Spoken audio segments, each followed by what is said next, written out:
దానికి రిప్లై రాలేదు. ఒకసారి అయితే మరి బీఆర్ఎస్ పార్టీ నాయకులు గూడూరు లక్ష్మీనరసింహారెడ్డి గారితో మాట్లాడదాం. లక్ష్మీనరసింహారెడ్డి గారు నమస్తే.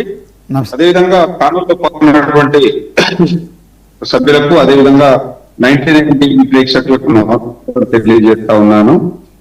ముఖ్యంగా ఏదైతే పవన్ కళ్యాణ్ గారు అనుచిత వ్యాఖ్యలు చేసిరో వాళ్ళ స్థాయికి దిగజారి చేసినటువంటి వ్యాఖ్యలు, ఎందుకంటే అక్కడ వారికి ఆలోచన విధానం అనేది ఏదైతే ఉన్నదో అది పూర్తిగా తప్పు. ఎందుకంటే ఇక్కడ ఒక ప్రాంతం పాడైపోవాలి, లేకపోతే ఒక ప్రాంతము చెడగొట్టాలనేటువంటి ఆలోచన ఎవరికి కూడా ఉండదు. ముఖ్యంగా తెలంగాణలో ఉన్నటువంటి ప్రజానీకం మొత్తము ఒకరికి సహాయం చేయాలి, ఒకరిని ఆదుకోవాలనేటువంటి మనస్తత్వం కలిగినటువంటి సున్నితమైనటువంటి మనస్సులు కలిగినటువంటి వారు. అయితే పవన్ కళ్యాణ్ గారు మాట్లాడడం అనేది దురదృష్టకరం. ఎందుకంటే ఒక డిప్యూటీ సీఎం హోదాలో ఉండి ఆ రకమైనటువంటి వ్యాఖ్యలు చేయడం అనేది మంచి సంస్కృతి, అదేవిధంగా సంస్కారం కాదు. అయితే నేనేమంటున్నానంటే ఈరోజు పవన్ కళ్యాణ్ గారికి అటు సినిమా రంగంలో కానివ్వండి, వారి కుటుంబానికి సినిమా రంగంలో కానివ్వండి, ముఖ్యంగా వారి యొక్క రాజకీయ ఎదుగుదల కానివ్వండి, అవన్నీ కూడా తెలంగాణ ద్వారానే వాళ్ళకి సిద్ధించడం జరిగింది అనేది మీ ద్వారా నేను తెలియజేస్తా ఉన్నాను. ముఖ్యంగా ఈరోజు వారి యొక్క కుటుంబం ఏదైతే ఉన్నదో కుటుంబం కూడా ఎక్కువ శాతం కూడా స్థిరపడ్డది, కానీ ఎక్కువ శాతం వాళ్ళ వ్యాపారాలు చేసుకుంటున్నారు కానీ ఈ తెలంగాణలోనే. ఈ తెలంగాణ ప్రజలు వాళ్ళు సుభిక్షంగా ఉండాలని కోరుకుంటారు, కానీ ఎప్పుడు కూడా ఈ తెలంగాణ ప్రజలకు ఎవరికైనా సరే, పార్టీలకు అతీతంగా ఎవరికైనా సరే ఈ దిష్టి తగలాలి, లేకపోతే మా వల్ల ఆ ప్రాంతం చెడిపోవాలనేటువంటి ఆలోచన ఎవరికి కూడా ఉండదు. నెంబర్ 1. నేను రెండో విషయం ఏమంటున్నానంటే, ఏవైతే పవన్ కళ్యాణ్ గారు వ్యాఖ్యలు మాట్లాడారో తెలంగాణ ప్రజల యొక్క ఆత్మగౌరవాన్ని అంటే ఇబ్బంది పెట్టే విధంగా, అదే విధంగా వాళ్ళను బాధ పెట్టే విధంగా ఏవైతే మాటలు మాట్లాడారో, మరి ఆ మాటల మీద 10 రోజుల నుండి కాంగ్రెస్ నాయకులు ఎవరు కూడా మాట్లాడకుండా ఈ రోజు ఒకరి తర్వాత ఒకరు లైన్ పెట్టినట్టు 10 మంది మంత్రులు, అదేవిధంగా వారికి సంబంధించినటువంటి కాంగ్రెస్ నాయకులు మాట్లాడడం అనేది చాలా విడ్డూరంగా ఉంది. ఎందుకంటే ఈ రోజు పవన్ కళ్యాణ్ గారు మాట్లాడిరని చెప్పి కాంగ్రెస్ నాయకులు మొత్తం విరుచుకుపడుతున్నారు కదా. మరి హిందుత్వం పైన కూడా మరి ముఖ్యమంత్రి గారు కూడా మాట్లాడడం జరిగింది. ఈ రోజు నిన్న హిందుత్వం పైన కూడా ముఖ్యమంత్రి గారు మాట్లాడింది, హిందూ దేవులను కూడా మాట్లాడడం జరిగింది.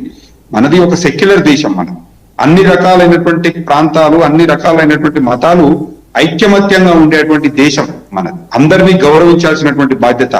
ఈ రోజు నేను ఏమంటున్నానంటే, ముఖ్యమంత్రి స్థాయిలో ఉన్న వాళ్ళు, అదే విధంగా డిప్యూటీ మంత్రుల స్థాయిలో ఉన్న వాళ్ళు హుందాతనంగా ఉంటూ వారు ప్రజలకు ఒక మంచి సందేశం ఇచ్చే విధంగా మాట్లాడాలి.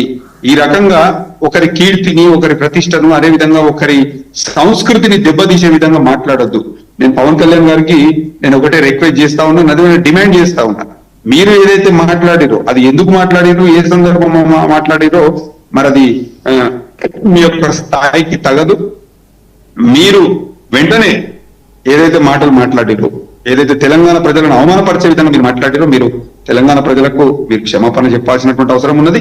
అదే విధంగా ఇట్లాంటి తప్పిదాలు పునరావృతంగా భవిష్యత్తులో ఇట్లాంటి మాటలు మాట్లాడకుండా మీరు, ఎందుకంటే మనందరము దాదాపుగా 50 సంవత్సరాల పైచిలకు మనందరం కలిసిమెలిసి అన్నదమ్ముల లాగా, ఒక రియల్ బ్రదర్స్ లాగా మనందరం కలిసి ఉన్నాము. సరే, భూభాగాలు వేరైనప్పటికీ, మనం భౌగోళికంగా మనం వేరైనప్పటికీ మనందరం కూడా కలిసిమెలిసి అన్నదమ్ముల లాగానే ఎప్పటికీ ఉండాలి. ఎందుకంటే మా సహాయం మీకు కావాలి, మీ సహాయం కూడా మాకు కావాల్సినటువంటి అవసరం ఉంటది. మనందరం కూడా అన్ని సందర్భాలలో ఐక్యంగా ఉండాలి, కలిసి పోటీ పడుతూ అభివృద్ధిని మనము ముందుకు తీసుకుపోవాల్సినటువంటి అవసరం ఉంటుంది. అంతేగాని ఇట్లా అనుచిత వ్యాఖ్యలు చేస్తూ ఈ రకంగా మీరు తెలంగాణ ఆత్మగౌరవాన్ని మీరు దెబ్బ తీసే విధంగా, తెలంగాణ ప్రజల యొక్క మనోభావాలు దీన్ని సహించలేదు. దీన్ని మేము తీవ్రంగా పూర్తిగా కూడా ఖండిస్తా ఉన్నాం. ఇంకొక విషయం నేను ఏమంటున్నానంటే, ఈ రోజు కాంగ్రెస్ ప్రభుత్వం ఏదైతే ఉన్నదో ఈ తెలంగాణలో, కాంగ్రెస్ ప్రభుత్వము పూర్తిగా అక్కడ అంటే రిమోట్ ఏమో ఆంధ్రప్రదేశ్ లో ఉన్నది, పనేమో ఇక్కడ తెలంగాణలో జరుగుతున్నది. అంటే ఇక్కడ ఉన్నటువంటి కాంగ్రెస్ కాంగ్రెస్ ప్రభుత్వము ఈ యొక్క తెలంగాణ యొక్క అస్తిత్వాన్ని, తెలంగాణ యొక్క గౌరవాన్ని అక్కడ ఆంధ్ర పెత్తందారుల చేతిలో పెట్టాలనేటువంటి ప్రయత్నం చేస్తా ఉన్నది. కాబట్టే వాళ్ళు ఈరోజు తెలంగాణ ఆత్మగౌరవాన్ని